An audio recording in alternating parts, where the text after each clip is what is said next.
The Elias Macco Show. News Talk Radio. CJAD 800. Trudy Mason sitting in for Elias, and this is one of the most anticipated segments every month, I think. On the first Wednesday of every month, you have a chance to ask our vet experts questions about your furry pals. Joining us on the line, Enid Stiles, veterinarian at Sherwood Park Animal Hospital in Beaconsfield. Enid, good morning. Good morning. And we do have a couple of calls in. You can get in on the line, 514-790-0800.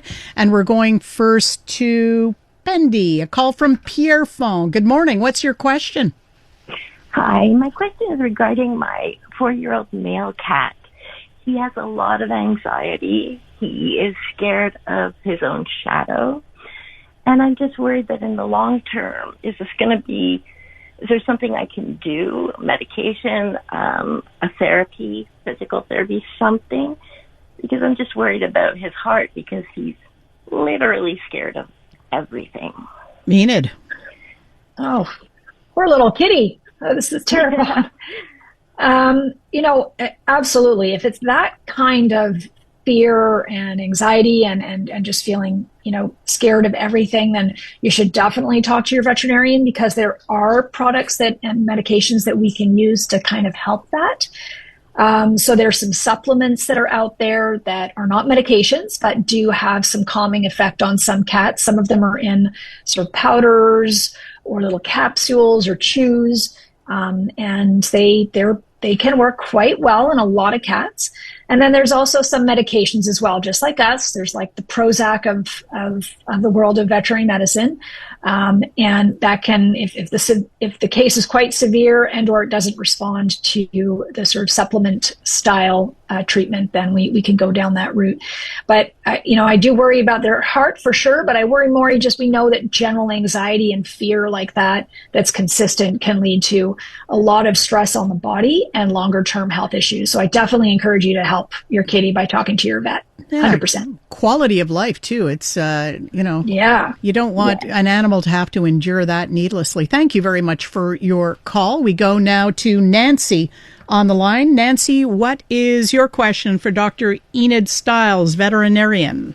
Yes, good morning. I have a 5-year-old beagle, and several times he goes into like a heavy gasping for air, like a deep breathing type thing. And I Googled it, of course, and it said that it was reverse sneezing.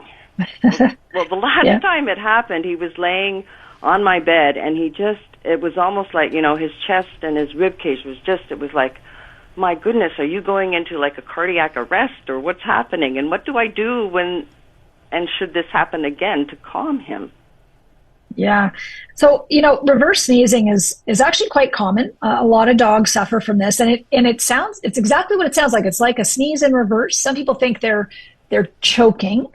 Good news is that in itself, it's very benign, meaning it's not going to cause anything significant for pretty much any patient that has that. There are some things that can sometimes trigger it. So some dogs who have bad allergies, sometimes it causes nasal drip, and that can kind of elicit the spasm at the back of the throat, which causes that nasal sound and that sort of reverse sneeze.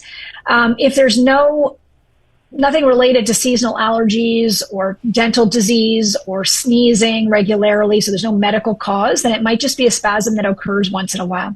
The most common trick that we tell people is to actually squeeze their nose or cover their nose so they're forced to breathe through their mouth, and that usually stops the spasm. Really? So it's kind of it's a funny thing, but they don't realize that if they stop breathing through their nose, the spasm will stop. So you can just squeeze the tip of their nose, which is a little hard because some dogs have a bigger nose, or just cover it so that they're kind of forced to open their mouth and try and breathe through their mouth. And that typically will help stop the spasm. A little tip, so much. Little tip for Nancy there, calling from Magog. Thank you for that. Robert now in Kirkland. What is your question for Hi, Enid how's Stiles? it going? Hello. Thanks for taking my call.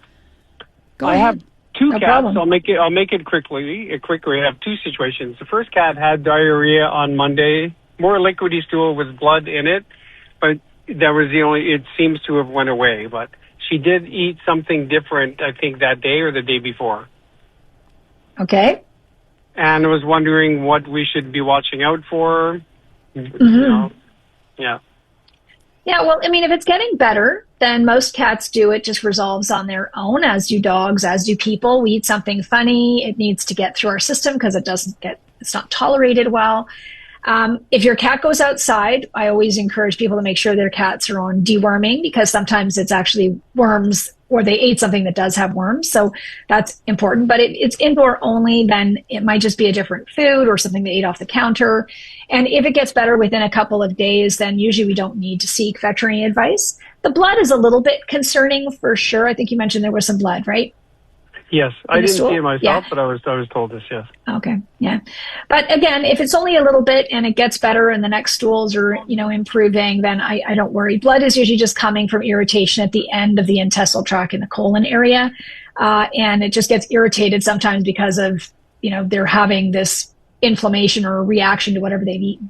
So if it's getting better, I wouldn't worry too much about it. Definitely at your next exam, just let your vet know so that it's in the file and we can kind of watch it and make sure it doesn't recur. Your second question, Robert. Our other cat has been diagnosed by a veterinarian surgeon or something with hypertrophic cardiomyopathy.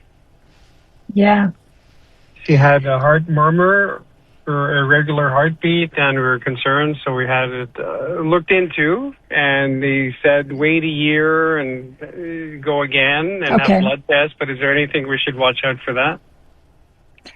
Yeah, so there's different kinds of hypertrophic cardiomyopathy in cats, and unfortunately is quite a serious disease. And of the types, there's one that's more serious than the other, but it is something that we really absolutely need to watch. It can eventually turn into something that's very dangerous. So, I usually say for cats, even if it's not at the stage of danger, so they're not putting the cat on anticoagulants or medications to reduce the heart rate or those types of things, then all we know is, just avoid major stressors, because stress makes your heartbeat faster. And if you're between ultrasounds or between evaluating to know whether or not it's progressed or not, that could be serious. So I just recommend keeping your cat as calm as possible, making sure it's on a very good diet, not overweight. And if ever it needs a veterinarian, like an anesthesia or anything, typically us as veterinarians will be very careful with those cases. And when you bring your cat into the vet, for instance, I always highly recommend that they get kind of a chill medicine before coming, especially if we know their heart's in trouble, so that they're not as stressed when they go in. All right, Robert. Yeah. Thanks so much. Thank you for your call. You're welcome. When we return, we will get to Natasha's call about dog allergies and a text in about trying to crate train a German Shepherd. Canadian women are looking for more out of themselves, their businesses, their elected leaders, and the world around them. And that's why we're thrilled to introduce the Honest Talk podcast. I'm Jennifer Stewart. And I'm Catherine Clark. And in this podcast, we interview Canada's most inspiring women. Entrepreneurs, artists, athletes, politicians, and newsmakers, all at different stages of their journey. So if you're looking to connect, then we hope you'll join us. Listen to the Honest Talk podcast on iHeartRadio or wherever you listen to your podcasts. Time is valuable. Thanks for spending your morning with us. The Elias Macco Show on News Talk Radio, CJAD 800. Trudy Mason sitting in on the line. Dr. Enid Stiles, veterinarian at Sherwood Park Animal Hospital in Beaconsfield. And we have a call in from Natasha at 514-790-0800. Question about dog allergies. Go ahead with your question, Natasha. Good morning, and thank you for taking my call. Hello. My question is, this is the first year that my dog has ever had allergies. His eyes are really, really watering. He has like brownish, reddish discharge when I wipe his eyes, and his eyelids look very puffy, the top and the bottom. And I was wondering, he's never had allergies before, so could they just all of a sudden get allergies? And two, are there any home remedies that I could do to ease the allergic reaction? And I find it's obviously worse when we go outside. Enid. Mm-hmm. Yeah, thanks. Poor guy. How old is he or she? He's 4. His name is Bo. He's 4 years old. Wow, cute. So 4 is actually not an uncommon age for us to start to see allergies. Usually it's when they reach adulthood, which might see it at 2 or 3, but we can see it at 4. I've even seen dogs come in who are senior dogs and all of a sudden get allergies. So, and it's partly because the allergens are a bit dependent on our year. What's blooming, what's not blooming, and we have had very different weather in the past years, right? So not surprised for that. I guess my main concern is that I can't tell you for sure that it is allergies. Sometimes we have infections in the eye that can lead to the same symptoms. So I still highly recommend that you make an appointment with your vet to make sure that there's no secondary or primary infection causing that. And sometimes we really do need to use sort of topical ointments that are medicated for the eyes to help them get better. You can ask your vet for the dose of particular antihistamines. So sometimes we use Reactin or Benadryl, and your vet can certainly, many of the technicians will give you the dose over the phone if you want to give that a try. But eyes are tricky spaces, and they are very delicate. So I usually, especially if it's the first time, I recommend you make sure that it is just allergies with your vet before we go down the route of just trying home remedies. Okay. He's also like itching and he sneezes. Yeah. I mean, definitely with those other signs, it definitely sounds like it could be allergies, and sometimes antihistamines can help. But when the eyes are involved, we don't usually like to take too many chances. Thank you for your call. All right. 514-790-0800. This texter says, I just got a German Shepherd puppy, 7 weeks. I am trying to crate train, but she freaks out. Any recommendations? Now she's coming to work with me and sleeps beside my bed. What do you think, Dr. Stiles? Oh boy, it's hard. It's so hard to do puppy training in a crate, but it can be really worth it if you could manage. Most of them, they're dealing with the fact that they're no longer with their siblings and their mom. This is a new environment, and then we're trying to put them in a cage, right? And it's not all dogs that feel like a cage is a safe place initially. So, firstly, I would highly recommend that you contact a dog trainer facility, place where they can get puppy classes, and a lot of them will help guide you. If you've booked to do a puppy class, they will help guide you on how to crate train. And we try and do it in a positive fashion always. And we do it because we want them to be both house trained more easily, but also have a safe place so that they don't eat bad things in the house and get into trouble, right?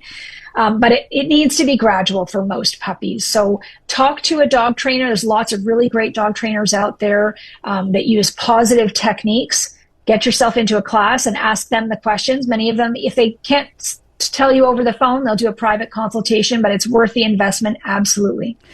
Is it more common to first train the puppy and then introduce the crate afterward, or is it better to do both simultaneously with a puppy at 7 weeks? Yeah, most of us like to have the crate be part of the initial training because, again, it can actually, once we get them used to it and find it a nice place and a safe place to sleep and be, and have time to relax and stuff like that when we can't monitor them. So it's usually something we do all at the same time as training. Okay. This is another text in possible rabies or other illness transmission through rabbits or squirrels. Now, we've been talking about rabies because wildlife officers here in Quebec are watching the slow march up from the border of rabies. I believe it's in raccoons. And we had that case of a rabid cat within the past few weeks. This texter says, my dog's vaccines are up to date, but I'm still concerned about the risks from backyard wildlife to her and us humans. Yeah, good question. Partly it comes down to where you live as well. So if you're in the Estrie or Montérégie area, definitely higher risk area that your dog or cat or your own animal could come into contact with a rabid animal. So if you're not in those areas, the risk is still very, very small. And if your dog is well vaccinated, I would not worry about it. And the two species that were mentioned, so squirrels and I think rabbits was the other, we haven't really had any squirrel or rabbit rabies seen. So again, not a likely species to get it. We're seeing it, obviously, raccoon, and it's actually the kind that comes from raccoons, that variant. And then the other species that we worry the most about are fox, skunks, and bats are the big ones.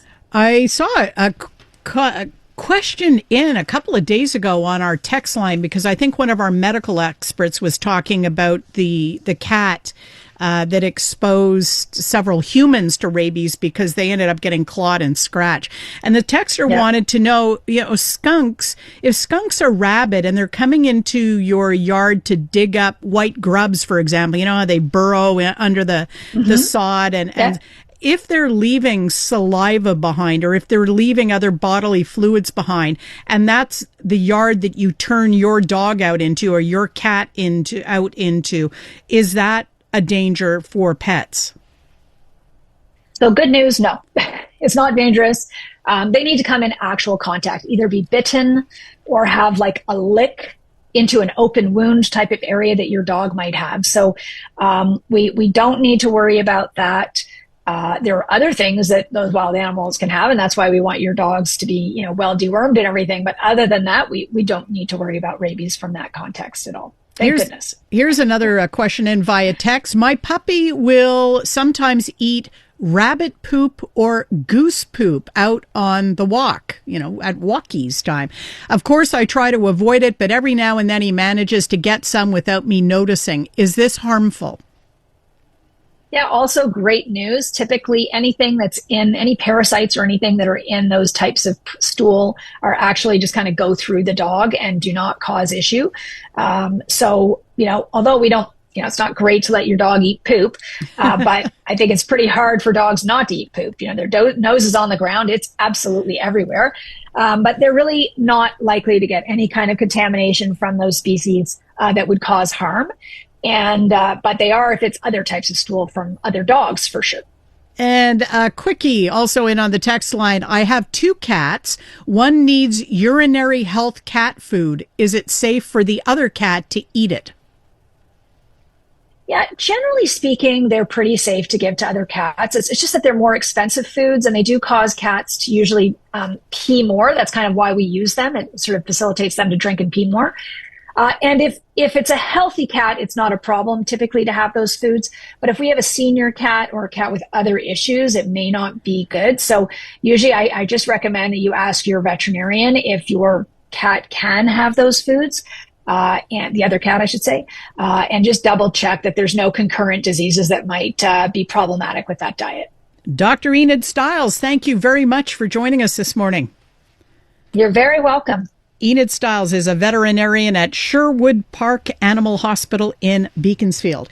When we come back after the 11:30 news, we are going to talk about the Russian hack attack on a small water plant here in Quebec. It happened in the Lower St. Lawrence region.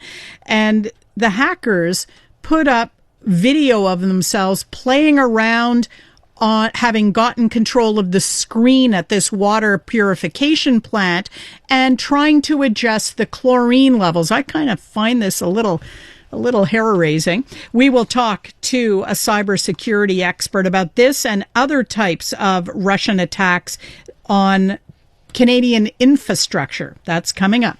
This newscast brought to you by Supermarché Accavan, where fresh, hot bread is baked on the spot every day. Freshness you can taste, quality you can trust. You've heard the chaos. Now you can see it. Hello!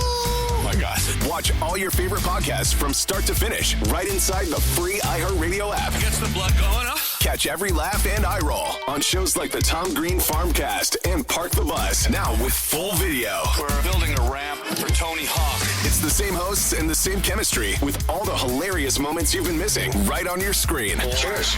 Open the free iHeartRadio app, search video podcasts, and tap watch. Missed something? Subscribe to the Elias Macko Show podcast to catch up. Available on iHeartRadio and wherever you get your podcasts.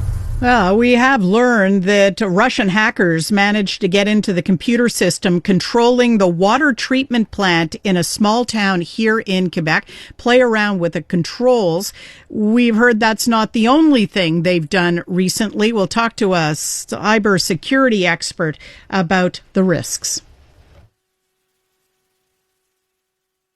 Your mom told you not to talk back.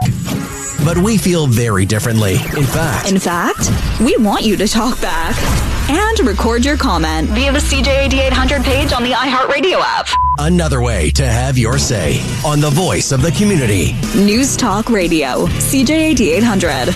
You've heard the chaos. Now you can see it. Oh my God. Watch all your favorite podcasts from start to finish right inside the free iHeartRadio app. Gets the blood going, huh? Catch every laugh and eye roll on shows like the Tom Green Farmcast and Park the Bus. Now with full video. We're building a ramp for Tony Hawk. It's the same hosts and the same chemistry with all the hilarious moments you've been missing right on your screen. Cheers.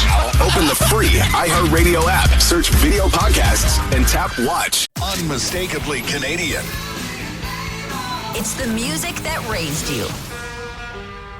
The artists raising the bar. Hi, this is Brian Adams. Hey, my name's Brett Emmons. I'm from the Glorious Sons. Hi, I'm Nelly Furtado. Made in Canada. The station that champions Canadian music. Loud, proud, and all yours. No passports required. Just press play. Tap into Made in Canada now on iHeartRadio.ca or the free iHeartRadio app.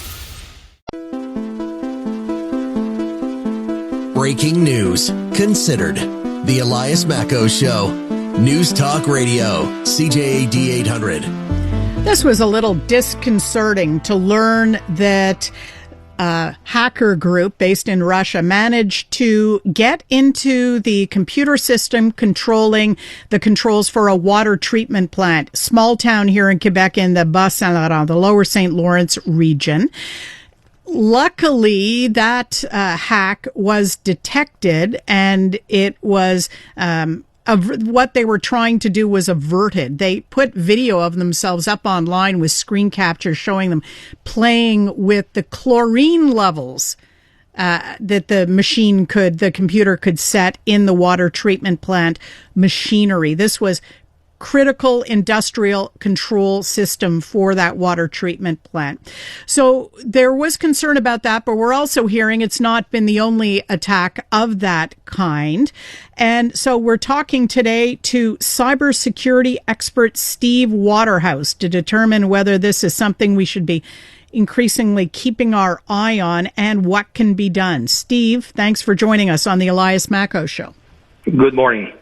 Were you surprised to hear that this hacking group, first of all, had targeted a small town in Quebec, and second of all, managed to get into the controls?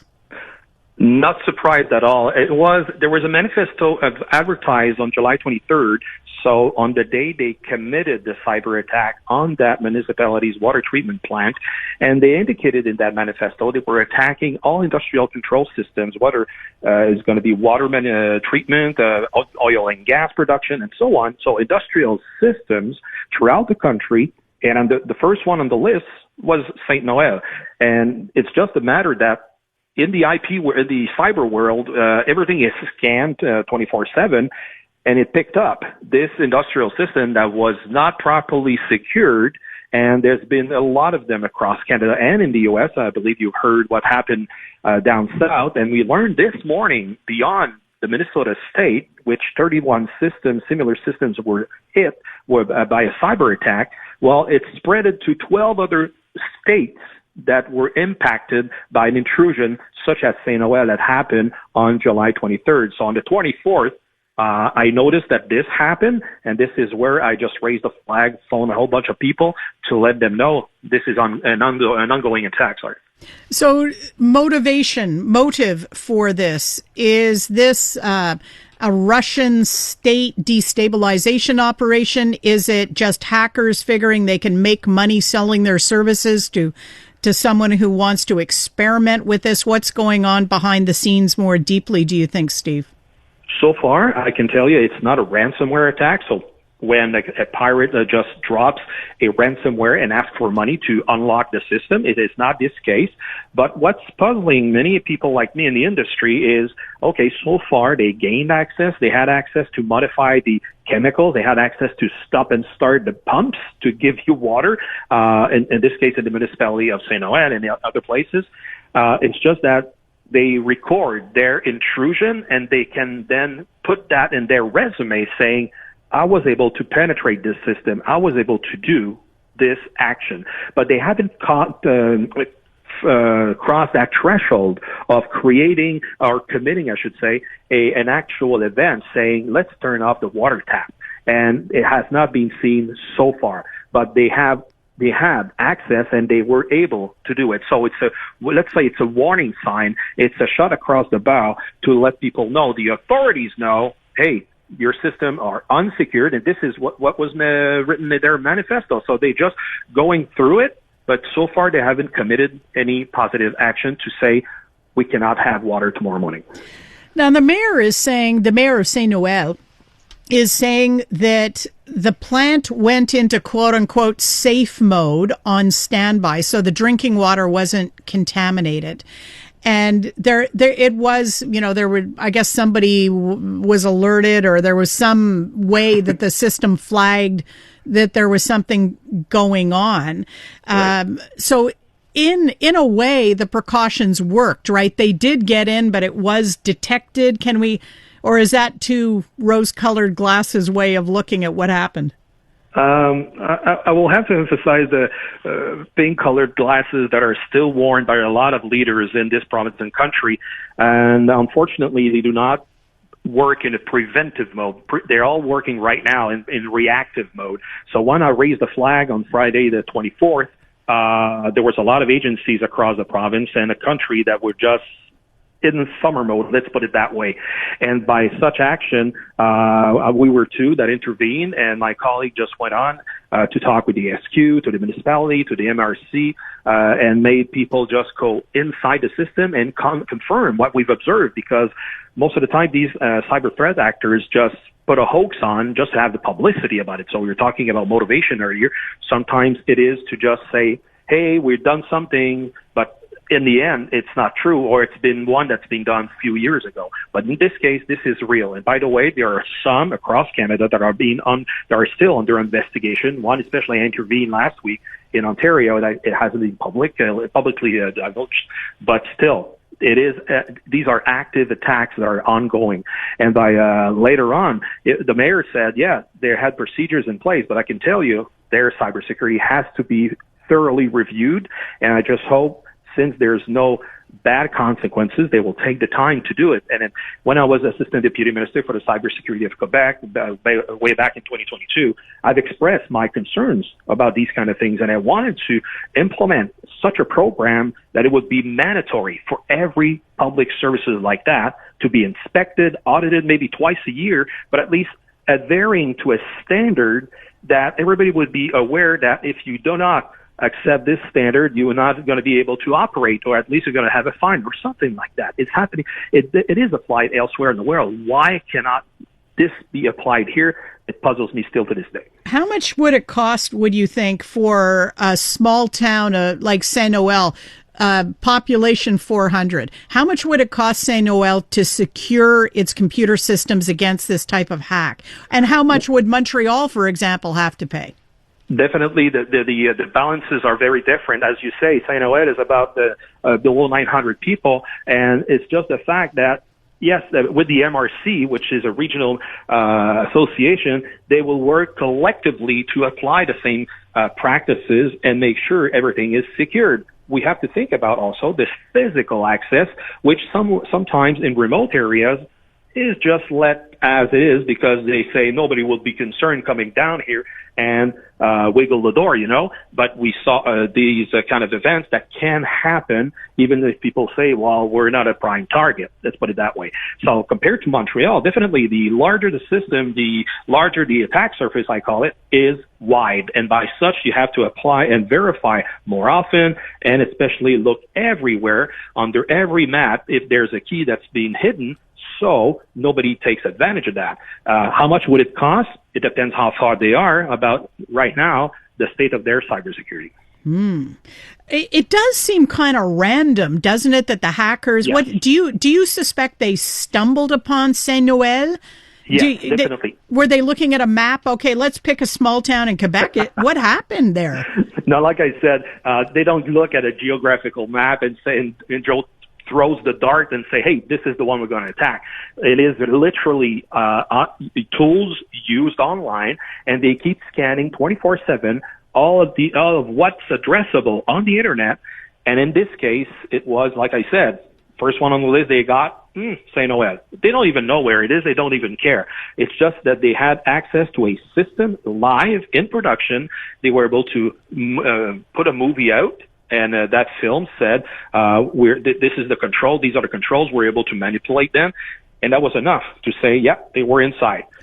It was confirmed also by the operators. So that said, and I got another one this morning that from a cyber attack that occurred 2 days ago. So that's the fact that in which province, Steve? Can you tell us? In Quebec. In Quebec. Yeah, it's been dealt by the authorities. It's not going to be public, but it did happen. And the one that I've reported last week in Ontario, it's still under police investigation. I've checked with the police services. I've reported this, and it's still under investigation. And I got several others out west that are under investigation by the RCMP. So it's not just a momentary situation, but they've decided to tackle on all of these industrial control systems for the moment. And the one in the U.S. is a little bit more attached to the political situation in the Middle East because it is an Iranian-aligned threat actor that committed these attacks, especially in Minnesota. Well, Steve, I hope the authorities take your warnings to heart. Thank you very much for joining us. Yes, I hope so. Thank you very much. Have a nice day. It's Steve Waterhouse, cybersecurity expert. iHeartRadio is throwing it back. 2010s, the decade. To the days of huge hits and unforgettable anthems. A non-stop stream of the biggest and best. Drake, Rihanna, Beyonce, Katy, Gaga, The Weeknd, and more. All your decade-defining favorites, all in one place. Hi, it's Katy Perry. Hey, it's Bruno Mars. This is Kesha. Find 2010's The Decade on the free iHeartRadio app. Preset the station so it's always one tap away. Stories impacting Montrealers. News impacting Montreal. The Elias Macco Show. News Talk Radio. CJAD 800. Trudy sitting in, getting an update now on the proposed class action lawsuit in connection with those terrible floods that happened in the wake of that heavy rainstorm in June. Parts of the West Island, Dollard, Pierrefonds ended up underwater. A lot of property damage there, a lot of flooded basements, cars stranded on flooded streets, and so on. Joining me now is the founder of the Consumer Law Group, lawyer Jeff Orenstein, who's leading the class action effort on behalf of residents of Pierrefonds and Dollard who suffered damage. Jeff, thanks for joining us. Thank you for having me. Can you tell me a little update on how the putting together of the class action effort is proceeding? How many people have you signed up? How many property owners have contacted you in Pierrefonds and Dollard? Right. So there's two separate class actions, one for the city of Dollard and one for the city of Montreal for the borough of Pierrefonds-Roxboro. Together, I've had 1,824 people that have come to our website at clg.org and inputted their information. So I don't know if there's, could be multiple from the household, but that's how many people have joined the case so far. What will the argument be in those municipalities to support the claims of homeowners who would like compensation? So what we've alleged in the action was negligence and, in fact, gross negligence. And the reason we allege this is because, for a few reasons. One of them, we talked about how rainstorms, how they've changed over time due to climate change. And what you have today is you have concentrations, where it hits somewhere very hard, very fast, and then it sort of spreads out from there from the rest of the city. So this has been going on, but this is not a new phenomenon. I mean, it's new in the last, 5-10 years, but it's certainly not new. And what we allege that the city would have known that is the way rainstorms now take place. So that's one issue. The second issue is with regard to the West Island, Dollard, Pierrefonds. There's a map that you can actually go to online of the city of Montreal, and it shows the topography, and it shows that which areas, because of the way that they're designed, the sunken topography there has a potential for more surface water accumulation during heavy rains, and the West Island is certainly one of them. That, again, is well known. The other thing that's also well known is the fact that in 2024, August 9th, specifically at the end of the Hurricane Debbie, you also had the exact same thing where what we had is we had about between 150 millimeters of rain. And you could see that the sewer system at the time could not handle it. It's why we had so much flooding at that period. So they've known about this for at least 2 years, probably in our case longer. And when you know about these things, you know that your system can't handle it. And the way that rainfalls happen nowadays, at least the argument we put forward is you need to do something about it. And when we talk about doing something about it, there's many ways that you can remedy this issue, and some municipalities have done so. But what we allege in the proceeding is that Pierrefonds-Roxboro and Dollard just didn't do what is necessary to be able to prevent this flooding. I'm going to ask about Châteauguay, because there are people in Châteauguay who were flooded during that same storm in June, who also lived in neighborhoods that have flooded in the past. We ourselves have friends who flooded in June for the third time in 3 years due to heavy rain. And so I guess the question is, could a class action be put together there as well? It seems that a lot of the same conditions apply, a municipality that has not learned from previous occurrences. So listen, I've been contacted from people from Châteauguay, yes, from Ile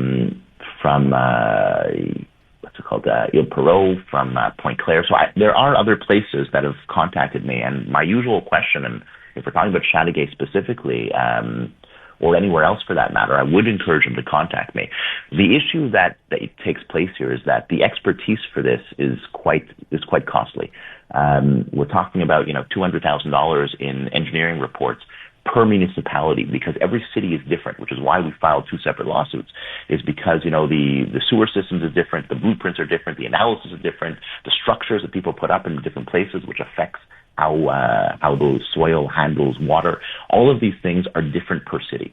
So what you're talking about is it's got to be enough houses where, the expenditure of $200,000 in expertise, we're talking about just in engineering reports. We're not talking about legal fees now. We're talking about just in out-of-pocket expenses.